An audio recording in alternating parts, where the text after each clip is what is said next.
이재갑 한림대 감염내과 교수 모셨습니다. 어서 오세요. 네, 안녕하세요. 다행히 조금은 줄었는데 하여튼 이 100명대를 왔다 갔다 하는 것 같습니다. 이 정도 같은 평균선으로 좀 굳어지는 것도 같고요. 어떻게 보십니까? 예, 일단은 그냥 정부 차원에서도 좀 100명 정도는 사회적 거리두기 단계 보시면 알겠지만 1단계 수준 정도로 수도권에서 100명 정도까지로 이제 보고 있는 상황이라 좀 더 이제 감염병 전문가 입장에서는 좀 더 조였으면 하는 바람이 있긴 있는데 일단 지금 계속 발생하는 게 뭐 지금 요양시설, 요양병원뿐만 아니라 이제 좀 지역사회 내에서의 뭐 지인 모임이라든지 골프장이라든지 이런 데서 계속 발생도 하고 또 학교에서도 지금 발생하는 상황이다 보니까 조금 우려가 되는 상황이라고 생각이 듭니다. 예. 사회적 거리두기 조정했잖아요. 네. 그 좀 복잡해가지고 읽어도 잘 딱 뭐가 바뀌지 뭐 좀 복잡하더라고요. 좀 간략히 좀 설명을 좀 해주시면 어떻습니까? 일단 단계가 이제 일단 워낙에 뭐 3단계는 맞는데 그 안에 1.5단계, 2.5단계를 아예 그냥 명문화시켜서 집어넣는 게 많이 달라졌고요. 0.5가 들어가는 바람에 5단계가 된 거죠? 예, 그래서 5단계가 됐습니다. 그리고 이제 이번에 고려하는 점이 중요한 부분들이 일단은 중환자 의료체계나 병원의 의료체계에 부담이 되는 상황에 맞춰서 단계를 올리겠다라고 얘기를 했거든요. 특히 1단계에서 1.5단계 올라갈 때는 100명 수준, 수도권에서 100명, 전국을 합치면 200여 명 되는 것 같고요. 그다음에 2단계 올라갈 때는 300여 명 정도의 환자들, 즉 그래서 이제 보통 한 보름 동안 중환자가 200여 명 넘지 않도록 하는 부분들, 그다음에 3단계로 올라갈 때는 한 800명에서 1000명 정도의 확진자가 발생을 하는 상황들이어서 그때 그 상황이 되면 3단계의 가장 끝부분은 오히려 더 강화가 돼가지고요. 뭐 국민들에게 다 집에만 있게끔 하는 그런 권고까지 내려질. 그게 몇 명이라고 그러셨죠? 800명에서 1000명 이상이 매일 발생할 경우에. 그런 상황은 절대 오면 안 되겠죠. 예, 그렇습니다. 그리고 이제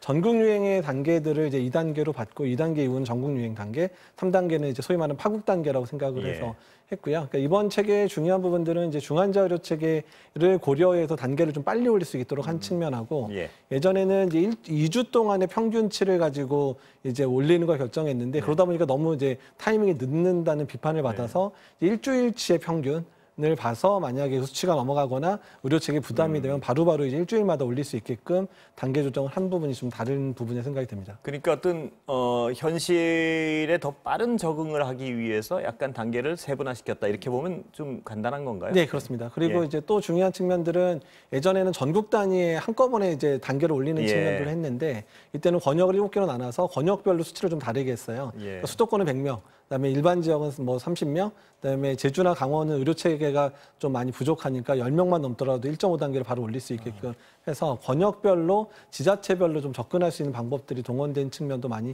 달라진 측면입니다. 상황별, 장소별, 업종별 좀 세분화시킨 거군요. 네, 그렇습니다. 그 방역 당국이나 어떤 이 종사하시는 전문가분들은 좀 불안하신 부분이 있는 것 같은데요. 제가 보기에 어떤 방역 당국으로서도 고민이 보이는 게 경제도 생각해야겠고 방역도 생각해야겠고 그 경계선을 아주 굉장히 많이 고민하신 것 같은데 교수님 보시기엔 약간 불안하시죠? 지금의 상황이 그러니까 어쩌면 지금 100여 명 발생하고 있는데 1.5단계 올라가는 걸 100명으로 만든 거는 그냥 지금의 상황을 용인하겠다라는 거로밖에 사실은 안 보이고요. 그리고 한 가지 좀 아쉬운 거는 뭐냐면 그러니까 이제 어떻든 단계를 올리는 거는 심각한 상황을 알리기 위함이지 더 중요한 거는 이런 단계를 올릴 만한 일이 발생하지 않게 하는 게 목적이잖아요. 근데 이제 뭐 단계 조정에 너무 힘을 썼는지 모르겠지만 1단계 상황에서 이런 지금의 집단 발병이나 이런 것들을 줄일 방법에 대해서는 구체적인 안이 조금 부족한 편입니다. 그래서 이제 그런 부분들은 추후에 좀 많은 현장 상황도 논의하고 전문가의 논의를 통해서 좀 조정이 필요한 상황입니다. 그런데 걱정은 지금 단계는 약간 이제 세분화시켰는데 헬로윈데이 어제 그제가 굉장히 어떤 그 붐볐다 그러더라고요. 그러면 어떨까요? 이 결과는 한 일주일 지나야 나오죠? 그렇죠. 그러니까 저희가 이제 걱정하는 거는 이태원도 그랬고, 그다음에 이제 8.15 광복절 즈음의 연휴 때도 그렇고 그 지난 이후에 지역사회 감염이 확 확산되는 패턴들 계속 보였단 말이에요. 그래서 지금 할로윈이 그러니까 저도 솔직히 할로윈이 얼마나 의미가 있을까 생각을 했는데 어제 뭐 이제 뉴스를 통해서 뭐 이태원이라든지 이런 유흥가가 있는 쪽에 사진을 보니까 엄청난 인파들이 몰렸더라고요. 지금 그림이 나오는데요. 그래서 이제 이런 것들을 보니까 이제 저런 데서 이제 접촉을 하게 되면 특히 클럽이나 유흥주점 같은 경우는 마스크 쓰기도 힘들고 또 장시간 거주하다 보니까 이런 지역사회 내 확산에 어떤 이제 불씨가 되지 않을까 상당히 좀 우려가 되는 상황입니다. 어떻게 지금 뭐 가장 그럼 주의할 점이랄까 뭐 똑같은 방역의 원칙을 지키는 거 이거겠죠, 개인위생? 그렇죠. 개인위생 분명히 잘 지키셔야 되고요. 저희는 이번에 이제 그 고위험기구 기간 이런 거를 이제 바꿔서 중점관리기간, 일반관리기간으로 이제 2단계로 나눴습니다. 근데 중점관리기간 같은 경우에 조금 현장의 목소리를 들어서 거기가 이제 확진자가 나오지 않을 만큼 안전하게 운영될 수 있는 방법들을 최대한 찾아야 되고요. 그러니까 그 부분에 있어서는 단순히 이렇게 하라라고 명령으로 해결될 게 아니라 현장에서 필요한 부분들에 대해서 정부 차원에서의 예산을 투여를 해야 되는 상황도 필요하고 정말 여기는 뭐 확진자가 안 나올 수 없을 만한 그런 열악한 곳이라 그러면 좀 전업도 지원해주는 이런 것도 좀 고려해야 되지 않을까 이런 생각도 듭니다. 조금은 다른 얘기로 넘어가 보겠습니다.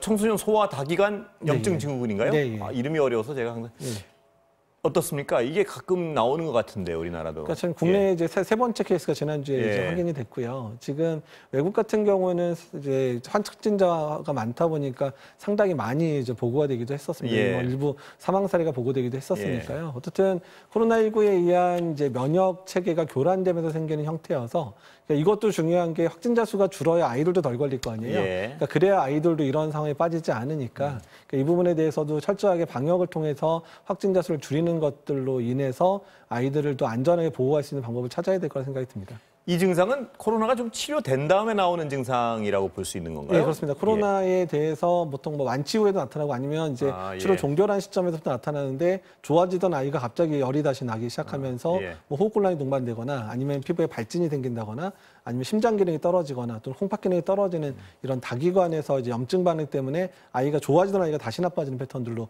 발생한다고 알려져 있습니다. 발생하면 대부분 중증으로 빠지는 건 굉장히 위험한가요? 아니면 어떻습니까? 아이들마다 좀 다르긴 한데요. 그러니까 이제 치료를 무조건 중증은 아니군요. 그러니까. 우리나라 아이들은 대부분 3명이 그래도 1, 2주 고생했지만 회복이 된 거로 알려져 있고요. 근데 그 중에 이제 극심하게 나빠지는 아이들 같은 경우는 이제 외국 사례에서는 일부는 사망 사례도 있기 때문에 좀 주의가 필요한 그런 질환입니다.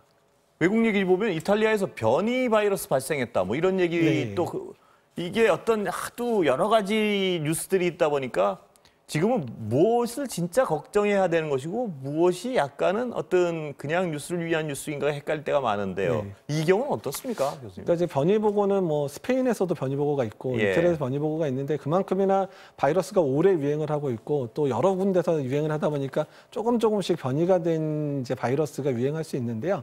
다만 이제 변이가 있었다는 거가 중요한 게 아니라 이 변이가 실제로 전파력의 차이를 보이나 아니면 뭐 사망률을 높이나 낮추나 이런 부분을 해야 되는데 이런 자료를 아주 이게 크게 변화시킬 만한 이런 그 결과는 아직까지 보고되고 있지 않거든요. 그래서 이 부분들은 계속해서 모니터링은 중요하지만 이 부분에 매번 너무 집중하기에는 조금 그럴 필요는 없을까 생각이 듭니다. 사소한 변이는 늘 자연계에서 있는 거란 말씀이시죠? 사소한 변이 있고 게다가 코로나 바이러스는 RNA 바이러스라서 계속 변이가 되고 있기 때문에요. 근데 그게 중요한 의미, 뭐 백신의 효과를 떨어뜨리거나 치료제 효과를 떨어뜨릴 만한 변이인지는 과학자들이 계속 모니터링을 하고 있거든요. 그래서 그 부분들은 조금씩 차분하게 좀 지켜보시면 될 것 같습니다. 근데 이게 이제 물론 그런 게 쉽지 않은 일이고 지금 아직까지는 그 부분에 대해서는 걱정할 게 없다고 말씀을 하셨지만 이 작은 사소한 변이가 우리가 일반인들이 생각하기에는요.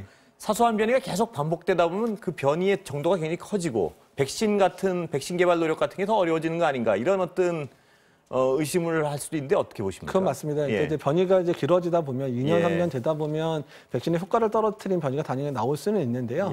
다만 지금 백신을 만들고 있는 그 플랫폼 기술들은 이번에 이제 정립이 된 거기 때문에 변이된 바이러스가 생기더라도 바이러스만 바꿔서 다시 백신을 만드는 거는 지금처럼 오래 걸리지는 않습니다. 그래서 그 부분에서는 크게 걱정을 안 하셔도 되지 않을까 생각이 듭니다. 교수님 오늘 말씀 감사합니다. 감사합니다.